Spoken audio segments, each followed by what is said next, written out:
पशुपालन विभाग उत्तराखंड में लोगों की आजीविका से जुड़ा एक महत्वपूर्ण विभाग है, मगर अपने शुरुआती दिनों से ही ये विभाग और सेक्टर सरकार और शासन की नज़रअंदाजी को झेल रहा है। हालत ये है कि जिस पशुधन के बल पर सरकार बेरोजगारी को खत्म करने का दावा कर रही है, उसी से जुड़े पशुपालन विभाग में वेटनरी चिकित्सकों का टोटा है।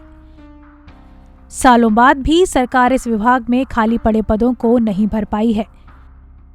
प्रदेश में पशु चिकित्सालय तो बनाए गए, लेकिन यहाँ सुविधाओं और चिकित्सकों की मौजूदगी कम ही दिखाई देती है, जो कि विभाग के प्रति सरकार और शासन की गंभीरता को दर्शाता है। आइए सबसे पहले आपको जिलेवार बताते हैं कि कहाँ क्या हालात हैं। सबसे पहले बात राजधानी देहरादून की करते हैं। यहाँ उप मुख्य पशु चिकित्सा अधिकारी के 8 पद स्वीकृत हैं। पशु चिकित्सा अधिकारी के 25 पद स्वीकृत हैं। कुल खाली पद यहाँ 6 हैं। पौड़ी में उप मुख्य पशु चिकित्सा अधिकारी के 17 पद स्वीकृत हैं। पशु चिकित्सा अधिकारी के 28 पद स्वीकृत हैं और 14 पद खाली हैं। टिहरी में उप मुख्य पशु चिकित्सा अधिकारी के 11 पद स्वीकृत हैं। पशु चिकित्सा अधिकारी के 31 पद स्वीकृत हैं और 6 पद खाली हैं। चमोली में उप मुख्य पशु चिकित्सा अधिकारी के 13 पद स्वीकृत हैं। पशु चिकित्सा अधिकारी के 20 पद स्वीकृत हैं। कुल खाली पद की संख्या 7 है। वहीं रुद्रप्रयाग में उप मुख्य पशु चिकित्सा अधिकारी के 5 पद स्वीकृत हैं। पशु चिकित्सा अधिकारी के 15 पद स्वीकृत हैं और कुल खाली पदों की संख्या 7 है। उत्तरकाशी में उप मुख्य पशु चिकित्सा अधिकारी के 9 पद स्वीकृत हैं। पशु चिकित्सा अधिकारी के 23 पद स्वीकृत हैं और कुल खाली पदों की संख्या 8 है। हरिद्वार की बात करें तो यहाँ पशु चिकित्सा अधिकारी के 10 पद स्वीकृत है और खाली पदों की संख्या 4 है। नैनीताल में पशु चिकित्सा अधिकारी के 23 पद स्वीकृत हैं और 1 खाली पद है। उधम सिंह नगर में पशु चिकित्सा अधिकारी के 19 पद स्वीकृत हैं और 7 पद खाली हैं। अल्मोड़ा में पशु चिकित्सा अधिकारी के 27 पद स्वीकृत हैं और खाली पदों की संख्या 2 है। पिथौरागढ़ में पशु चिकित्सा अधिकारी के 30 पद खाली हैं और 9 खाली पद हैं। चंपावत में पशु चिकित्सा अधिकारी के 18 पद स्वीकृत हैं और खाली पद की संख्या 2 है। वहीं बागेश्वर में पशु चिकित्सा अधिकारी के 14 पद स्वीकृत हैं और 1 खाली पद है।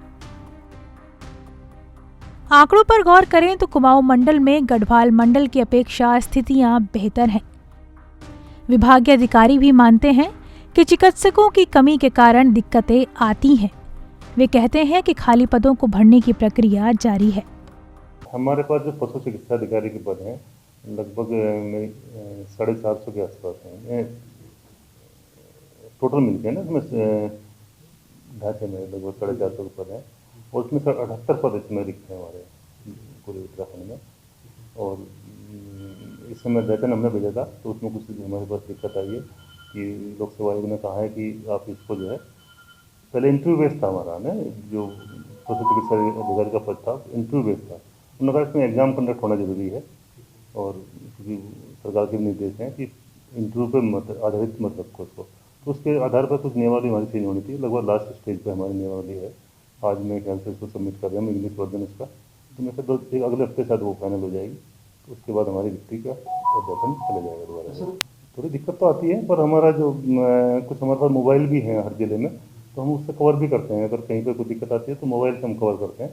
तो कोई भी पद है इससे तो थोड़ा पब्लिक को थोड़ा सा समस्या तो आती है कि स्कीम हमारी इस तरह है जो कि इसमें हमें बिना पशु चिकित्सा अधिकारी के वो चीज़ संभव नहीं होती। तो जो निकट का पशु चिकित्सा अधिकारी है उसको प्रेशर ज़्यादा होता है, तो लोड ज़्यादा होता है, तो हम अपना काम हम ठीक प्रकार से कर रहे हैं। पिछले दिनों में देखा कि बर्ड फ्लू की स्थिति रही उत्तराखंड में। वहीं पशु चिकित्सकों की कमी की बात को विभागीय मंत्री रेखा आर्य ने भी माना। आइए आपको सुनाते हैं कि इस मामले पर वो क्या कहती हैं। देखिए, मैं ये तो मानूंगी कि हमारे जो पशु चिकित्सक हैं आज जितनी उनकी आवश्यकता है उनकी संख्या उसी हिसाब से पर्याप्त नहीं है। हमने अध्ययन के लिए भी दे रखा है पर यदि हम पशु अस्पताल की बात करते हैं तो हमारी कोशिश यही रहती है कि जो उसके मानक हैं कि पहाड़ में 5 किलोमीटर के दायरे में एक पशु धन प्रसार केंद्र रहेगा, तो वो हमने हर जगह दिए हैं, पर मानव संसाधन का भी अभाव है। और मुझे लगता है जैसे ही हमें आयोग से या डायरेक्ट भर्ती से हमें जैसे ही मिलते हैं तो हम उन जगह नियुक्ति करते हुए हमारे पशुपालकों को इसका भी लाभ जल्दी उपलब्ध कराएंगे। उत्तराखंड में गाय और भैंसों की संख्या को देखें तो अनुमानित ये आंकड़ा 27 लाख है। पशु चिकित्सकों के पास न केवल इतने पशुओं की वैक्सीनेशन का काम है, बल्कि इनकी टैगिंग और ऑनलाइन जानकारियां दुरुस्त करने का भी जिम्मा है। इसके अलावा पशुओं के उपचार से लेकर तमाम योजनाओं को आगे बढ़ाना भी इन्हीं के हिस्से आता है। इस कारण इनकी जरूरत और बढ़ जाती है। ऐसे में सरकार और शासन को चाहिए कि वो बिना देर करें इस मामले में जरूरी प्रक्रियाओं को पूरा कर विभाग में डॉक्टरों की नियुक्ति करें। ईटीवी भारत के लिए नवीन उनियाल की रिपोर्ट।